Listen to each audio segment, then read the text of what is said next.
Bom dia, boa tarde, caros estudantes do sexto ano, Marcelo Rangel. Tudo bem com vocês? Espero que sim.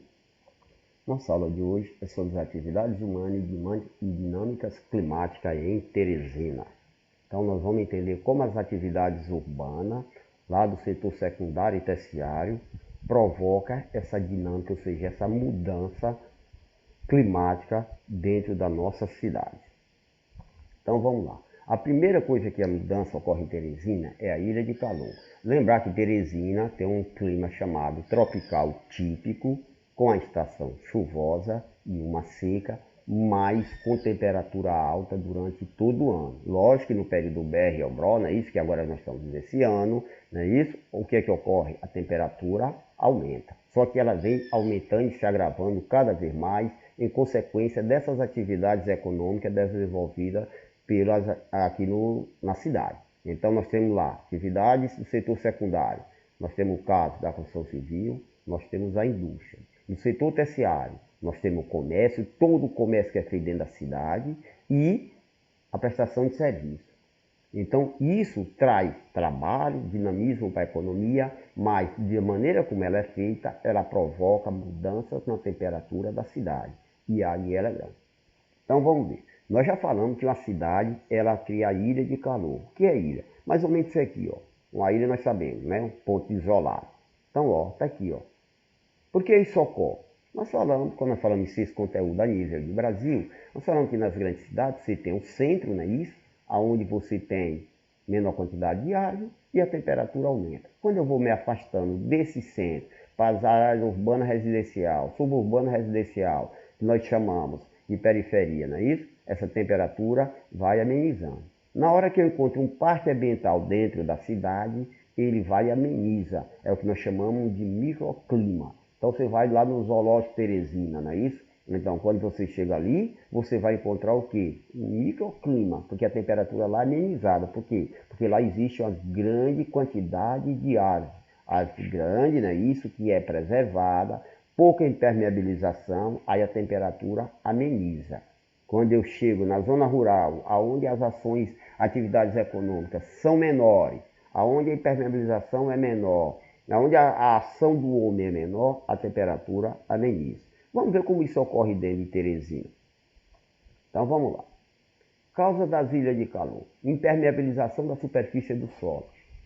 Concreto, asfalto, mas nós temos dentro da nossa cidade a predominância de quê? Do asfalto e do calçamento. Então esse asfalto, esse calçamento, ele absorve grande quantidade de temperatura, porque um é combustíveis fósseis, não é isso? E o outro é uma rocha, então ela bate e absorve em grande quantidade. O que é que vai ocorrer? Vai aumentar a temperatura. Diminuição da área verde. Teresina, cidade verde. Por que Teresina foi considerada cidade verde? Porque a quantidade de ar por número de pessoa era o suficiente. Então você tem uma média, tá certo? A gente chama de árvore per capita. Então para tantas mil pessoas, digamos, de uma cidade, eu tenho que ter X árvores. Há uma relação. O que foi que ocorreu com Teresina nos últimos 30 anos? A cidade começou a crescer. E seu crescimento é que nós chamamos de macrocefalia urbana. Crescimento desordenado. A cidade cresceu tanto no sentido vertical, não é isso? Como no sentido horizontal. Quando nós vamos para o horizontal, nós começamos a entrar nessas áreas de vegetação, que era a zona rural, e começamos a desmatar. Só que esse desmatamento ele não é planejado. Eu não consigo, vou fazer um conjunto habitacional, a primeira providência, eu desmato tudo, depois eu faço um conjunto. Então, quando eu vou fazer um conjunto, olha o caso da árvores verdes. Olha o termo, árvores verdes, porque ali a quantidade de árvores era intensa. Quando eu fiz o conjunto, eu tirei todas as árvores, fiz umas casas que são pequenas, todas são com calçamento ou asfaltada, não tem quintal, eu não posso ter uma árvore. Ou eu tenho uma árvore, uma pequenininha, que eu boto na frente da casa, aquelas árvorezinhas verdes pequenininhas que eu faço um desenho nela, não é isso? Ornamento ela, aqueles desenhos bonitos. O que é que ocorre? Ela não vai conseguir absorver nada da temperatura. Porque em vez de eu colocar um pé de manga, que tem uma copa grande, um pé de caju, um pé de ipê, eu não tenho mais esse espaço. Então isso é a nossa causa da ilha de calor. Alta densidade de construções. Eu começo a fazer os conjuntos com prédio, não é isso? Então, vê aí também, perto aí do Vale do Gavião, aquela quantidade de prédio, ali tudo era vegetação. Então, eu faço uns prédios de 4, 5 andares, lá para o centro eu vou para 8, 20 andares, 30 andares, concentro um perto do outro, e aí o que é que vai ocorrer? Tiro toda a vegetação. Diminuição da velocidade do vento. Por quê? Porque quando eu faço o aumento da rugosidade, que essa rugosidade é o crescimento da cidade, a quantidade de prédio que existe. Então eu coloco um prédio praticamente perto um do outro. Então o vento vem, bate nele e não consegue circular. Aí ele vai andar bem mais devagar. Se o vento vai passando mais veloz, ele ameniza a temperatura. O efeito Keio. O que é o efeito Keio? Nas grandes cidades você faz aqueles corredores, um monte de um prédio do outro e só avenida, então o vento só circula lá. Apesar de Teresina não ser um grande centro, mas já dá para gente notar isso pegando quem? Parte da Frei Serafim. Você de um lado altamente prédio de um lado e do outro e você só tem avenida, então o vento só circula ali dentro dela. Ela não circula nas ruas paralelas. Emissões de calor associadas à queima de combustíveis fósseis. Então vou usar os combustíveis fósseis, que é o carvão, mineral, é o petróleo. O petróleo, onde é que eu vou usar ele? Eu vou usar no óleo diesel, na gasolina, no querosene, utilizado por quem? Pelos veículos. Então, quando aquela fumaça sai, aquela fuligem, ela vai o quê? Ela diminui a umidade do ar e ela vai criar uma camada de poluentes que não deixa esse ar circular e não deixa esse vapor que foi absorvido pelo asfalto e o concreto e o calçamento poder subir. O uso do ar-condicionado. Como o ar-condicionado? O ar-condicionado, quando eu uso, não faz me amenizar a temperatura no ambiente que você está, ali interno, sim. Mas para mim usar o ar-condicionado, eu preciso de quê? De energia. Essa energia pode ser vir de termoelétrica, que é usado o quê? Os combustíveis fósseis. Ou ela pode vir da hidrelétrica, que também eu vou gerar impacto ambiental. Poluição atmosférica, lembra que eu falei da fuligem? Olha o automóvel, aquela fumaça, olha os prédios de indústria quando libera. Eu crio uma poluição bem grande e o que é que ocorre? A umidade do ar diminui, então a sensação do calor é maior. Por que Teresina cada vez mais está dizendo que está ficando mais quente? Para Teresina, no ano passado, a temperatura aumentou 4, 5 graus. Não chega a aumentar isso tudo, dentro da média geral. Mas a umidade diminui, aí está 35 graus e a 36 e a sensação é de 40 graus, acima de 40 graus. Por que isso ocorre? Porque diminuiu a umidade. Como é que funciona a umidade? O aceitável é que tenha no ar 60% seja umidade, ou seja de gotícula de água. Quando chega a 100%, ele satura e precipita, que aqui para nós é em forma de chuva. O que é que ocorre? Nesse período, por dessas ações, é isso, o que é que vai ocorrer? Essa umidade diminui. O aceitável para tu respirar e não ter problema seria até mais ou menos 55%, 60% de umidade. Só que isso vai diminuindo, o que é que ocorre? A sensação do calor é maior. Como é que nós sentimos isso? É aquela famosa dor de cabeça a partir da tarde, é a sonolência, é o nariz ressecado, tá certo? Tudo isso vai fazer isso. Quais são as consequências? Contribui para o aquecimento global. Já comentamos que o efeito estufa, não é isso? É um fenômeno natural que faz uma temperatura média das condições de ter vida na Terra, porque os raios solares vêm, parte bate na atmosfera, não é isso? Que é essa camada gasosa que envolve a Terra, aí bate e vai para o espaço. A outra parte é absorvida pela atmosfera, a outra penetra, esquenta a Terra, aí o que é que ocorre? Caía nas águas, nas árvores, na vegetação. Quando dava tarde, né, isso saturava, ela subia e ia para o espaço. Então a temperatura amenizava e você conseguia.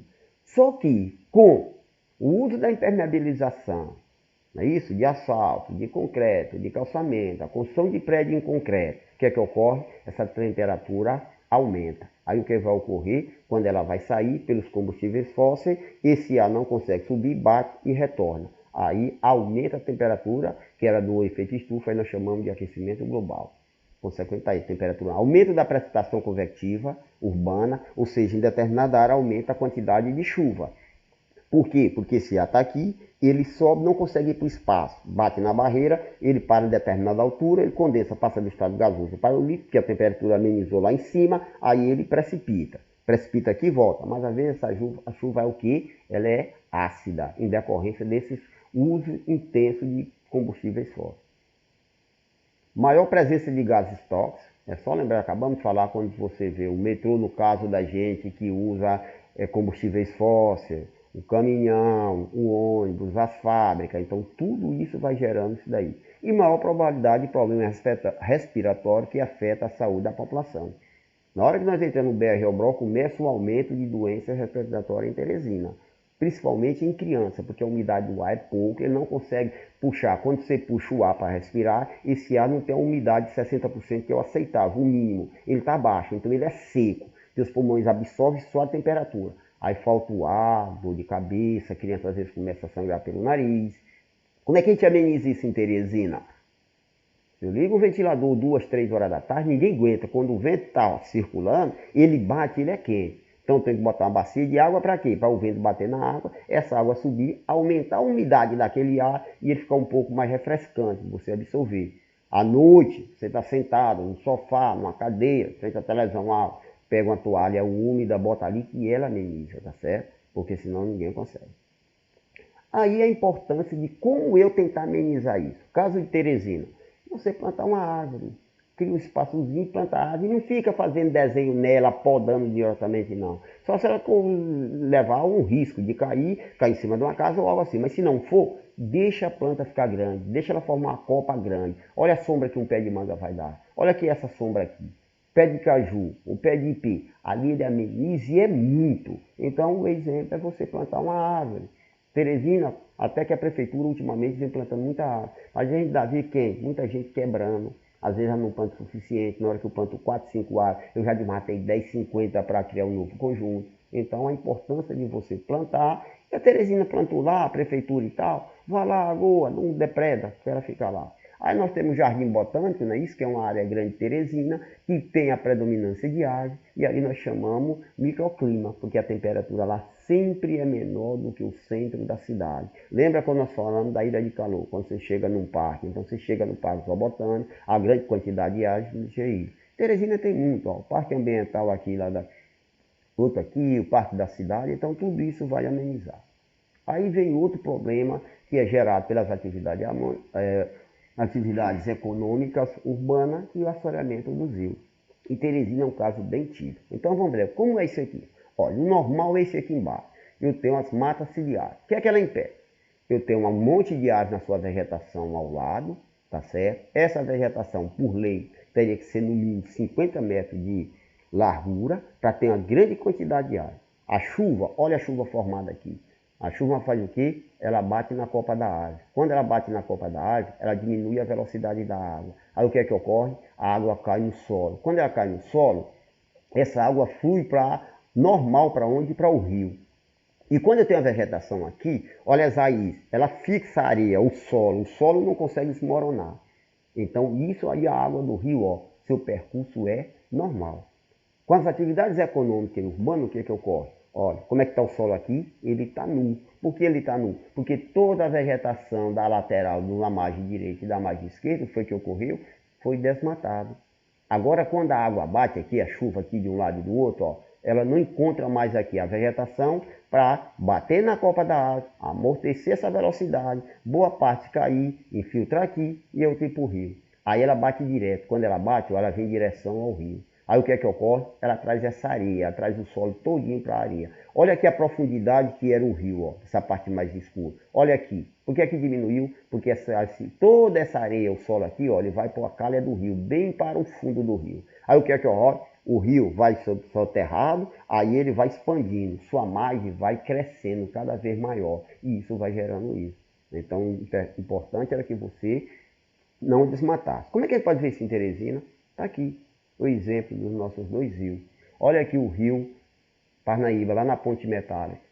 Olha aqui o assoreamento. Por que isso ocorre? Porque a margem aqui foi toda desmatada. Quando desmatou, a chuva bate aqui, ó, vai levando. Lembra do solo e da areia que eu falei lá? Cria isso daqui, ó, tipo vossoroca. Vai levando toda a água, ó, e vai jogando aonde no rio. Olha os bancos de areia aqui, olha aqui. Agora, olha como lá no centro está mais branco. Por que isso está mais do que aqui? Porque essa areia todinha foi lá para o centro do rio. Lembra da imagem que eu falei para vocês que o rio vai ficando isso? Esse rio, cada vez mais ele vai enlarguecendo, tá certo? E vai ficando com a lâmina de água menor. Essas colunas bem aqui, a base das colunas para segurar a ponte, isso aqui era para estar coberta pela água. Ao longo das ações humanas, pelo desmatamento da mata ciliar, ó, no período que tá, não é o período chuvoso, ela fica todo tempo descoberta. Isso aqui mostra. Olha o encontro dos dois rios. Isso aqui é o rio Parnaíba, ó. Olha aqui ó, o banco de areia que está aqui no meio do rio. Olha isso daqui. E o pescador que está aqui tentando pescar? Você não consegue mais nem pescar. Olha essa margem aqui toda como foi desmatada. Lembra que eu falei que tem que ser no mínimo 50 metros de largura com vegetação? Aqui praticamente não existe. Onde é que tem um pouquinho de vegetação? Bem aqui. Por quê? Porque bem aqui é o parque do encontro dos rios. Aí esse pouquinho é preservado. Mas se aqui não tivesse virado um parque municipal, isso aqui também era desmatado. Então olha como é que fica o rio, certo? Essa é a nossa atividade. Quando for na segunda semana de novembro, nós vamos ter a nossa avaliação. Como é que você vai ter que estudar? Você pega todas as videoaulas, as atividades que nós fizemos, pega o livro didático, capítulo 13, Espaço Rural e suas paisagens, capítulo 14, Espaço Urbano e suas paisagens, vê as atividades econômicas que foi desenvolvida na zona rural, que é o setor primário, vê na cidade urbana, que é o secundário e o terciário, e as consequências das atividades econômicas para o meio ambiente. Acabamos de falar isso tudo. Na hora de fazer a prova é toda objetiva, com 4 alternativas. Leia com paciência, sem loucura de querer responder rápido e enviar. Faça a leitura e a interpretação do enunciado, compreender o que é que ele está te pedindo, é que você vai para as alternativas. Muita paciência e faça direitinho. E até a próxima aula, bom final de semana e fique com Deus.